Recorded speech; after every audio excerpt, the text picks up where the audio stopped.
Retraite en Algérie, un changement majeur acté à la Caisse nationale des retraites. Un tournant décisif vient d'être amorcé dans la gestion des retraites en Algérie avec l'annonce d'une réforme majeure au sein de la Caisse nationale des retraites, CNR. Le ministre du Travail, de l'Emploi et de la Sécurité sociale, Abdelak Seihi, a révélé lors d'une réunion de diagnostic et d'évaluation que la numérisation intégrale des systèmes de gestion de la CNR constitue désormais une priorité stratégique. Cette modernisation, longtemps attendue par les citoyens, marque une étape cruciale dans la transformation administrative de l'Algérie et s'inscrit dans la volonté du gouvernement d'améliorer durablement la qualité du service rendu aux retraités. D'après le communiqué officiel du ministère, cette réforme structurelle vise avant tout à simplifier les procédures administratives, souvent jugées longues et complexes, tout en garantissant un traitement plus rapide et plus transparent des dossiers. Le ministre a insisté sur la nécessité pour les responsables de la CNR d'accélérer la transition vers un modèle de fonctionnement numérique complet,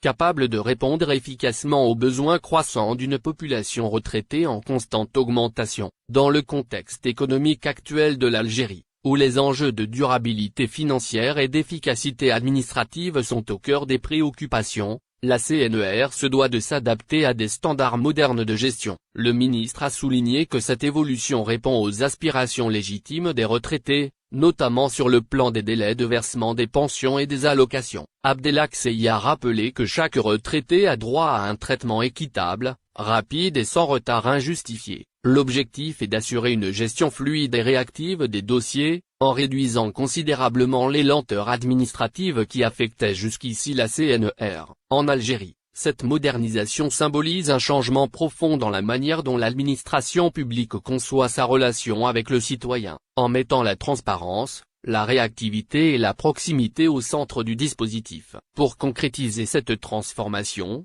la CNR et le ministère du Travail collaborent désormais étroitement avec le Haut Commissariat à la numérisation. Ce partenariat s'articule autour du système souverain d'échange d'informations ERI, une plateforme technologique conçue pour faciliter la communication entre les institutions publiques. Ce raccordement permettra d'unifier et de sécuriser les données relatives aux cotisations, aux pensions et aux bénéficiaires. Le ministère a exhorté la CNR à intensifier cette coopération afin d'assurer une transition fluide vers la numérisation complète de ces services. En Algérie, cette alliance institutionnelle entre la CNR et le Haut Commissariat à la numérisation illustre la volonté des autorités de placer la technologie au service de la performance publique. L'un des principaux objectifs de cette réforme est également de rendre les services de la CNR plus accessibles, en particulier pour les retraités vivant dans des régions éloignées. Grâce à la mise en place de services numériques interactifs, les retraités pourront bientôt effectuer leurs démarches administratives sans se déplacer, réduisant ainsi les contraintes logistiques souvent rencontrées dans les agences locales. Cette approche contribuera à renforcer la proximité entre la CNR et les usagers, tout en allégeant la charge de travail des structures régionales. Dans un pays aussi vaste que l'Algérie,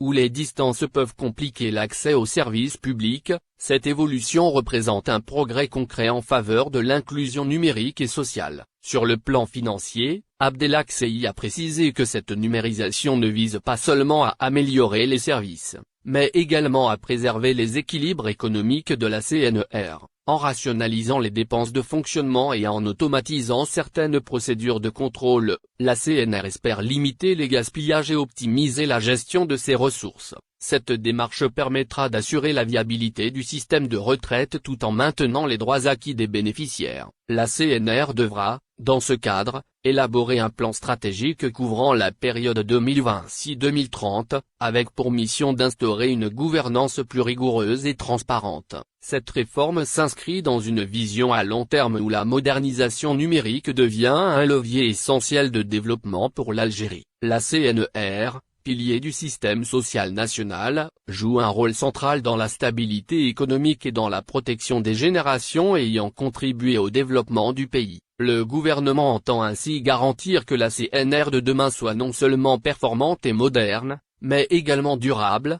en assurant un équilibre entre innovation technologique, rigueur budgétaire et respect des droits sociaux. À travers cette transformation, l'Algérie confirme sa volonté d'ériger un modèle administratif exemplaire, où la CNR devient le symbole d'une gouvernance réformée, efficace et résolument tournée vers l'avenir.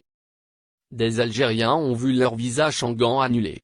Une situation inédite secoue actuellement le consulat d'Espagne à Oran, où un nombre croissant d'Algériens signalent des annulations de visas Schengen déjà délivrés. Ces incidents touchent aussi bien des demandes récentes que des visas obtenus en bonne et due forme, provoquant une inquiétude considérable parmi les Algériens souhaitant se rendre en Espagne pour affaires, tourisme ou études. Les annulations surviennent parfois au dernier moment, empêchant les voyageurs de prendre leur vol et générant des pertes financières importantes. Selon le journal espagnol et l'Independiente, la responsable des visas au niveau du consulat d'Espagne à Oran serait au centre de ces dysfonctionnements. Des sources proches du dossier ont indiqué que les Algériens concernés dénoncent un manque de transparence et des procédures irrégulières concernant l'octroi des visas Schengen. Certaines correspondances transmises aux aéroports et ports de départ ont empêché des voyageurs détenteurs de visas d'embarquer, malgré la présence de l'autorisation sur leur passeport. Les voyageurs touchés par ces annulations soulignent le préjudice subi, ayant déjà engagé des frais pour l'achat de billets d'avion, les réservations d'hôtels et d'autres dépenses liées au voyage.